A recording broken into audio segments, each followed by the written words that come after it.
Well, looks like everyone's getting a free trip to the lighthouse. Hey, what's going on, guys? I'm Geronimo, and the trailer for Curse of Osiris just came out, and oh my god, does it look good. First off, most important thing, we finally get to see Osiris for the very first time. But before I start really getting into all the stuff from the trailer, in case you haven't seen it yet, maybe you have, that's fine. I'll put the time on the screen that you need to skip to go to the actual trailer breakdown. But if you haven't seen it, I'm going to go ahead and play the whole trailer for you so that you'll be up to speed on what's going on.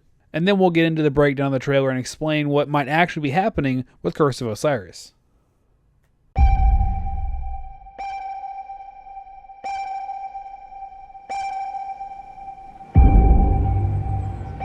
Guardian, what I'm about to tell you stays between us. While we have been fighting, an ancient gate has opened on Mercury, and an army of past and future machines amasses. They intend to reshape the universe in their image. But there is one who has glimpsed this dark future.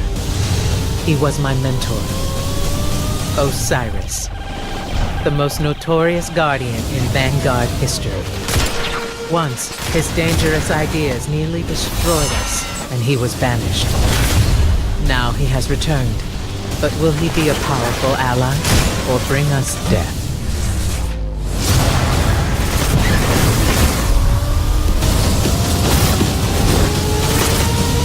You are the one thing they have not foreseen. Go to Mercury and find Osiris. Time is not on our side.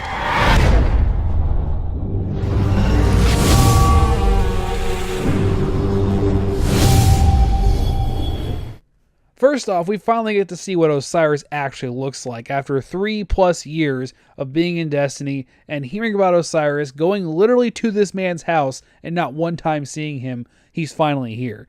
That alone is a big step for us.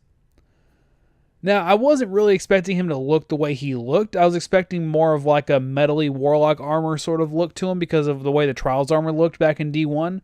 But I'm still pleasantly surprised to see how he looks right now. Number one, he doesn't need a helmet to breathe on Mercury, which is definitely an interesting development there. He looks kind of like an Indian chief did a fusion dance with one of the Anubis warriors from Stargate.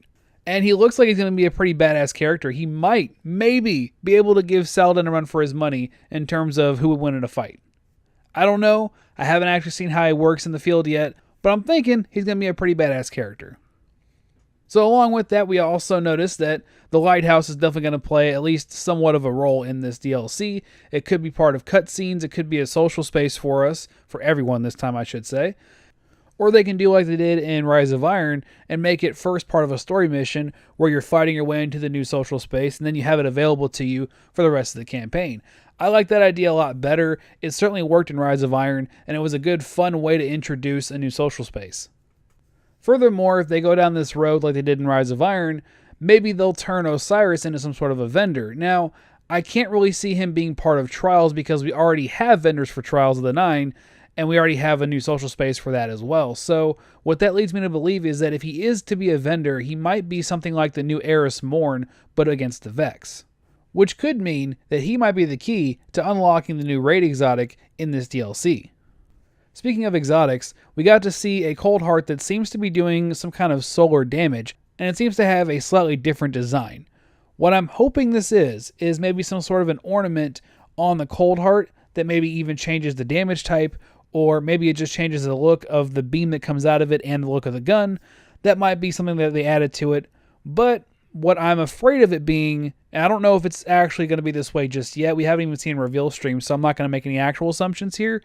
But what I'm hoping that it's not is just some reskinned version of the Cold Heart that they just relabeled as a new exotic. I'm hoping they don't do that because they've already seen a lot of kickback from Iron Band weapons being literally just reskins with a sigil slapped on the side. So hopefully they learn their lesson and they do something different this time. Now that's all we know, at least for sure at the moment. We have some other theories that have been kind of floating around. One of them that I've seen that's kind of interesting is that people think that this hunter right here in this part of the video is actually carrying a thorn. Now if you zoom in just enough, you can actually kind of see an outline of what looks to be a thorn.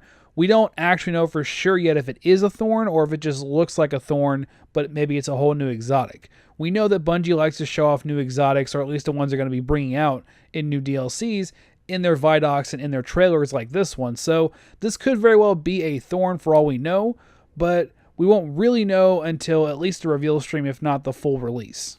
So let me know what you guys think in the comment section below. Is that a Thorn? Is it not a Thorn? And if you liked the video, leave a like. If you're new to the channel, hit that subscribe button so you don't miss a single video. I'll see you guys in the next one. GG.